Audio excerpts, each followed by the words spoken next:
Hey there, and welcome to Be the CEO of Your Life podcast. I'm your host, Olga Lacroix, a mom, a former therapist, a certified coach, and a mindfulness teacher. I am here to share valuable tips and insights for all of you mothers and busy women out there. Why? My goal to help you take care of your mental well-being without sacrificing your life of accomplishments. Whether you are juggling family, career, or personal growth, this podcast is your go-to resource for becoming the best version of yourself. Let's dive in and start mastering the art of balance together.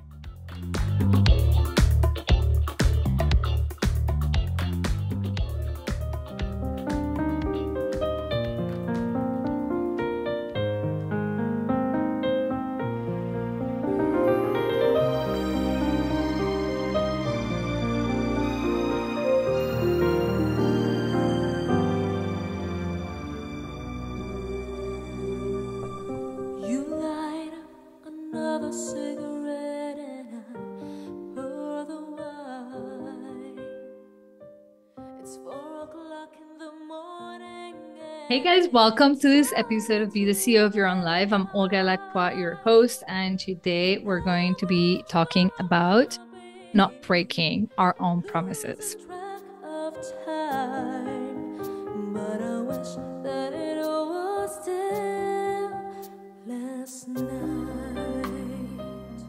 Let me share with you where this is coming from. As you guys know, I've recently went on a couple of trips and I had different people traveling with me, family members, and I think nothing brings us closer sometimes to having intimate conversations than being on a trip away from everything that we know and that we normally do. And then we kind of really get to connect at a different level. And in these conversations, inevitably, it comes up when like I'm disciplined with something. Like, for example, I'm not drinking. And so that's always like a soft of conversation, a reason to talk, because people are like, oh, why? Oh, wow. It's challenging. It also, I think, sometimes makes people feel like it's not fun to be around you if you're not drinking. If they are. I know, for example, going to the gym, like the girl cutting my hair was like, are you guys the kind of people that go to the gym on vacation? I'm like, you bet we are. We don't go to the gym personally because it's weekdays and we're just wanting to be fit. Like, I genuinely feel so much better in my head, in my mental health. So that's why I do it. And I like seeing those check marks on my app saying that I've done it. And I generally don't feel good when I drink anymore. My belly gets so bloated. I don't like it. So I might like it from time to time to deal with those consequences. Most times I don't, even if I have 1 or 2 drinks, which is normally what I would have had. Okay. So those conversations happened and have happened. And it always, and so people normally would be like, wow, you're going to the gym? Nah, I'd rather sit here and rest. It's vacation time. And like they start justifying themselves, which is interesting because nobody's telling them that's wrong. This is right. But we do this to ourselves. But it's got me thinking about what I commit to. And I am not going to sugarcoat this. Like in the past, I think I used to overcommit and therefore I used to bail a lot on things. I'll be like, absolutely, I'll come, and then I won't do it. Absolutely, I'll join the run, and then I wouldn't do it, right? Because I was I was just excited in the moment saying yes and really not taking commitment seriously and deeply, and I overdid it. And eventually I think I made a name for myself with my friends or family as a person who doesn't always show up, who says she will but she doesn't. And I certainly don't like that as my identity. I'm somebody who people can rely on, and it's been a while since I decided that I was not going to break my promises, but I was going to become very intentional about what I did promise. This is especially true to me when it comes to my child. I never break promises for my son. Never. I can honestly say never. Never. If I use the words, I promise you, I get it done. And if life happens and we couldn't, he will tell me, but you promise. And he knows I will keep to my word. Yes, son, I promise you, and today circumstances were such that we couldn't tomorrow. And I will do it. I will not break a promise that I make to my son because we lose trust. We lose a sense of I can rely on you. You're trustworthy. I can open up to you. Now, I am not recording this podcast to tell you to keep promises with your friends, to your family, to your children. I want to specifically ask you to commit and keep promises to yourself, the ones that you make to yourself. Because if anything has taught me all these years as a therapist and as a coach is that the promises that we break all the time without any remorse are the ones that we've made to ourselves. No need to feel shame. If that is your truth, it is my truth. No shame is needed because, well, I'm human. And so, yes, I've made promises. And since I tend to have the belief that if it's just me, I'm not impacting anybody. This is how I've gotten used to breaking my own promises, quitting on myself. But it's had a significant impact on how I view myself, on my self-worthiness, and on my confidence. And this is what's really made me wanting to come and talk to you about not breaking promises that you make to yourself. Your word has value. You want to choose to be a person of your word so that when you say, it means something. You don't want to have meaningless words because they take away your impact. And I know you want to be impactful. And since we're focusing on the promises that we make to ourselves, think about it. Where is your confidence today? High, low, medium, non-existent? And how much of that is contributed to you breaking promises to yourself? Like you tell yourself, today's the day I'm going to commit to not having sugar. And then you come to the office and they've got muffins. And you're like, I guess that's going to have to wait until tomorrow. And because it's not outside of you, nobody's keeping you accountable. Nobody's saying, but you promised me. Except that your inner self hears the promise and sees the breaking of it and feels it. And it accumulates, it stays with you. That's going to stay with you. And in your identity, you're the person who breaks promises. You're the person who starts and doesn't finish. You're the person who says yes and doesn't attend. You're the person who, how many of you have started a weight loss program? And then you're like, but nothing else has worked in the past. You're blaming it on the program when really it's been you. How many of you think to like, oh, I won't start that because it's a lot of time and commitment.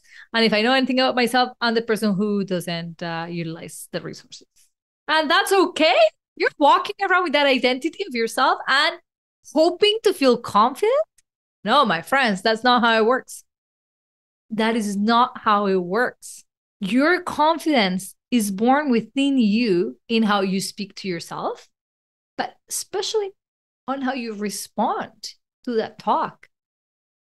So when you're breaking promises, you're breaking trust, like I would with my son if I kept making him promises that I didn't meet. And in fact, I will be making him not confident. Because if he believed me and then that didn't happen, he starts losing confidence in what he believes. Turn that to you. If you keep making promises that you don't meet, you will start losing confidence in that you can trust you and your decisions and your word.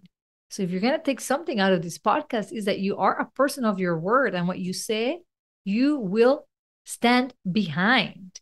So yes, be mindful of what you say. Be mindful of what you promise, and only promise things that you are absolutely 100% willing to commit. So during these trips, when I have gone to the gym, and I've gone to the gym most times, if I didn't go to the gym, it's because I had over 15,000 steps and I was fine to just take a break. I don't do this because I'm measuring and I have to, or else I'm going to be miserable. I do it because I committed myself to exercising 5 times a week, and I am keeping to my commitment. I'm not breaking my promises, and it's a work in progress. And I will apologize to myself, be like, okay, next week I'll do the 5 times. If this week life happened, then I can always do it. If I got sick, I had a cold that lasted like 2 weeks. It severely impacted my breathing and therefore my capacity. And therefore, what was my best interest was to slow down. But that's not a break of a promise.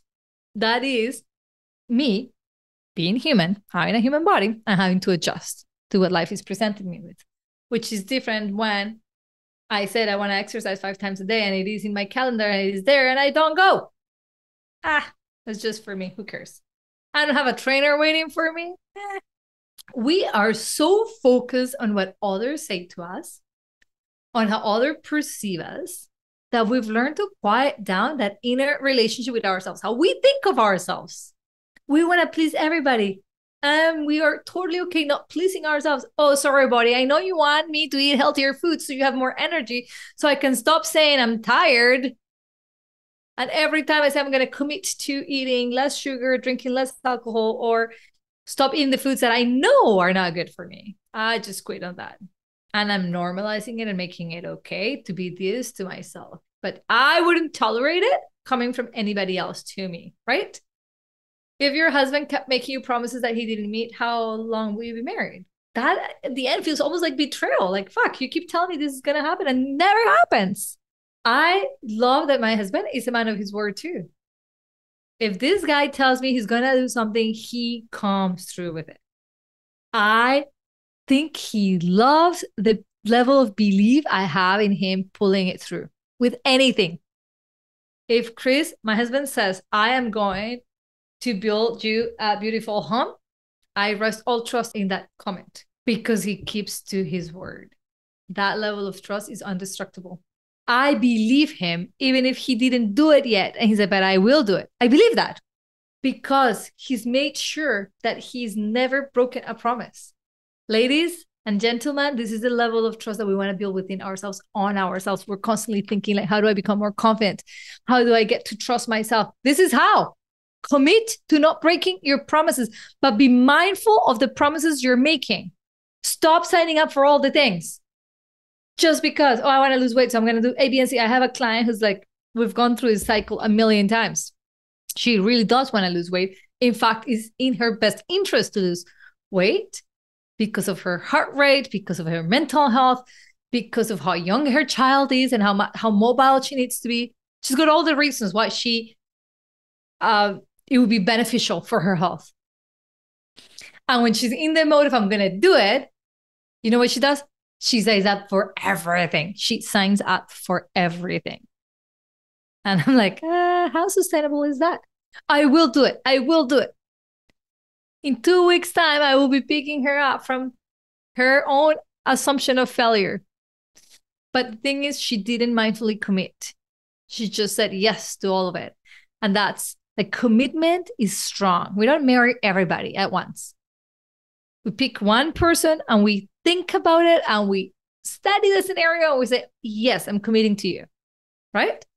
That is the level of thinking and soul searching I want you to do when you're committing to doing things for yourself so that no vacation comes on the way, so to speak. So that nobody doing something is like, oh, well, they did this, so I can't do it. Like, stop looking for reasons to not do what you want to do. Commit and stop breaking your promises.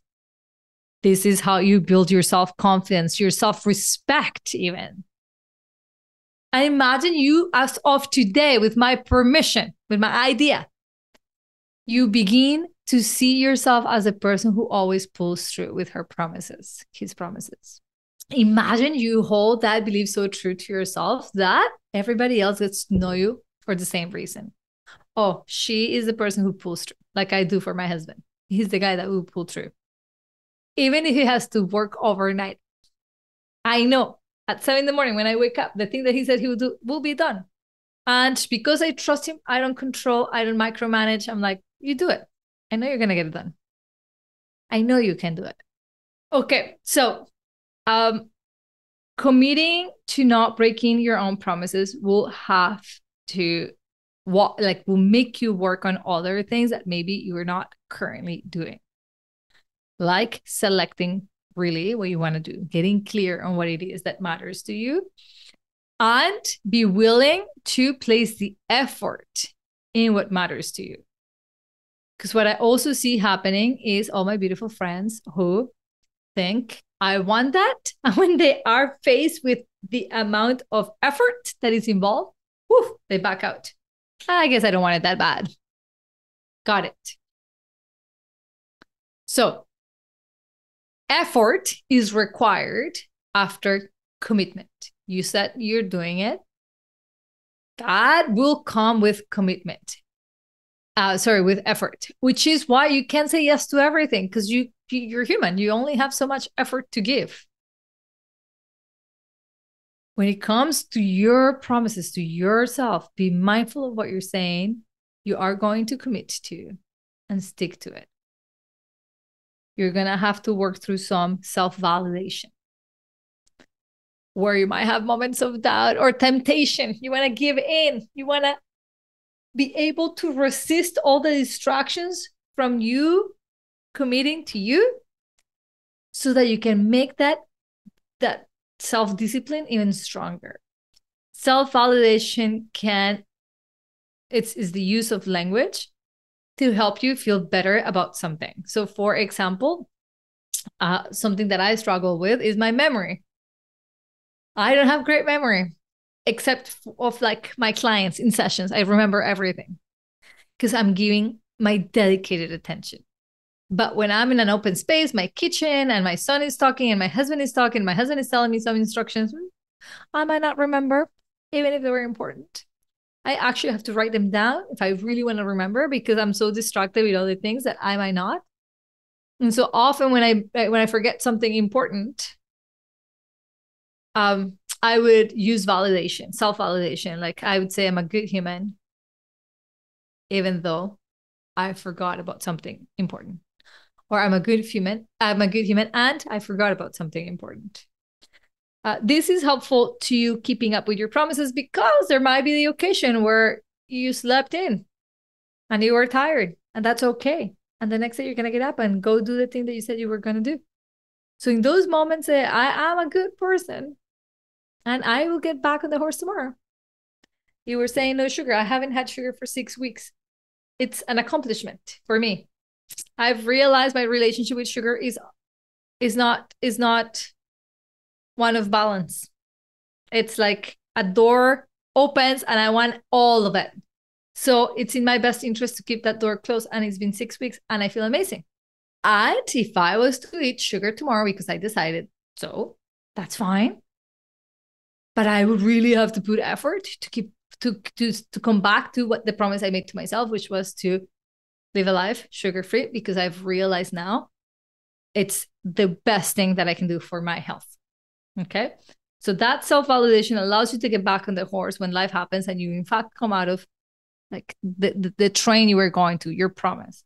So if you do, like, so I wouldn't take this as a breaking of a promise. You're like, I'm still committing to that promise. So I did promise you I was never going to smoke again. And I went out with my friends and I did smoke one cigarette and I broke that promise to you, body. But don't worry about it. I will get back on the horse tomorrow. And that's how we built that resiliency. And eventually we never have those slips. We're just like on track, because it's not even a thought. It's not even a temptation anymore to break our own promises. You're going to have to be incredibly patient. Because if you know anything very good, is how to break promises to yourself. So that's what you know. That's what you've rehearsed. And we're now doing something new, which is don't do that. Stick to what you say you were going to do, which is perfectly fine.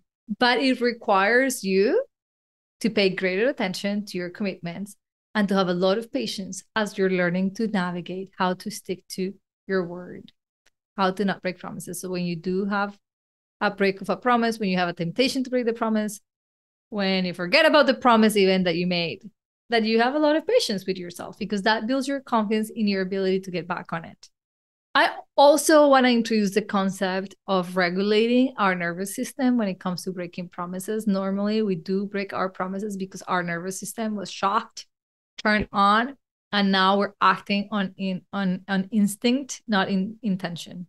So for all of us who have had, mindless eating episodes after a breakup, right? Like we're eating so good, we're doing so many good things, and then we have a breakup and we eat a whole bunch of sugar and ice cream and we justify it. I'm like, my heart is broken. We've all done that. We've seen it on the movies too. Apparently ice cream is the thing to go for. Something happened and the nervous system felt unsafe. And we go into an automatic response. So of course you're going to have those moments. And of course you're going to do what your body automatically asks you to do. And you may have gone to all coping mechanisms. If for example, I know some people who drink when they're stressed. It's an automatic, the brain makes that connection for them. Like, oh, stress, we know what we've done in the past. We've drank. And maybe you're trying to not drink and then you end up doing it because it was an automatic. You didn't even think about it. And later you're like, oh shit, I had this promise of not drinking. And of course I drank and it's because of this. When you notice your nervous system is being triggered to the fight or flight, take a moment to get back into your body, to acknowledge that your nervous system was just on fire. The alarm went off, but you didn't burn. You're still here. You're alive. You're safe. Even if it stinks, the breakup hurts. Oh, yes. I am hurting, but I'm still here. You see what I just did? I naturally inhaled just after saying that, a deep inhale. So you can naturally take deep inhales and exhales. Nothing will settle your nervous system faster than breathing. And why does this matter when I'm talking about not breaking promises to yourself? Because the more dysregulated your nervous system is, the easier it is to not care about your promises, maybe not even make them. Because you're like, oh, I'm going to be disappointed. I failed, blah, blah, blah. That whole narrative in your head that says that you're not good enough, that you don't accomplish much, et cetera, et cetera, et cetera. I don't want that for you. You don't want that for yourself. So get in the habit of regulating your nervous system on a regular basis even. I don't necessarily wait for my nervous system to be out of whack to regulate it. I regulate it on a regular basis by meditating, by listening to calm music in the evenings and journaling. Every night when I go to bed, I place my hands on my belly and I take deep inhales into my belly and I exhale longer through my mouth. And that regulates my nervous system. That reminds my brain that all is well. Even though all is well and I'm not in a moment of panic or anxiety, I just know that we live in a world that is stressful. Good and bad stress, but stress. So I feel that it is equally important to compensate by regulating my nervous system. And I invite you to do the same, because this work of keeping up to your promises and improving the relationship you have with self, it's so much easier with a regulated nervous system. You have capacity. You have far more capacity to observe yourself, to understand your urges, to recognize your patterns lovingly and compassionately and respond as opposed to react. Come back to intention as opposed of like judgment. So do you want to grow your confidence? I bet you anything the answer is yes. Tap into your own sense of commitment. Do not break your promises, the promises that you make to yourself. Work towards that at the very least. Start this journey of what it would be like to not break them, even if it implies breaking them while you're in this journey. That's totally fair.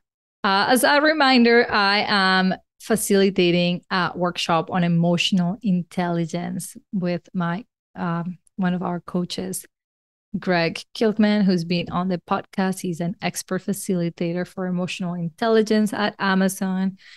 He has a wealth of knowledge on this subject. We are very excited to be hosting him here at Olga's Way. It is totally free. It is on March 29th at noon Eastern time. The link will be on the notes, and I honestly, sincerely cannot wait to see you sign up. Why not? What is emotional intelligence? We're going to answer to that. How does this help you in your relationships, at work, at home, everywhere? And how can we increase our emotional intelligence? Some of you might be already quite emotional intelligent and you know this, then calm, because you're going to learn even more how to enhance that natural ability that you already have. Maybe some of you have already done some work. This is a huge hot subject right now in leadership, because we all want to be intelligent, emotionally intelligent, leading our teams. But it is really good for everybody, and also for parents. Very, very helpful for parents. So head over to the show notes. The link is there. Like I said, it's free, but you still have to sign up. And it will be recorded. And yes, you'll have access to it after. Okay? Okay. See you next Monday, guys.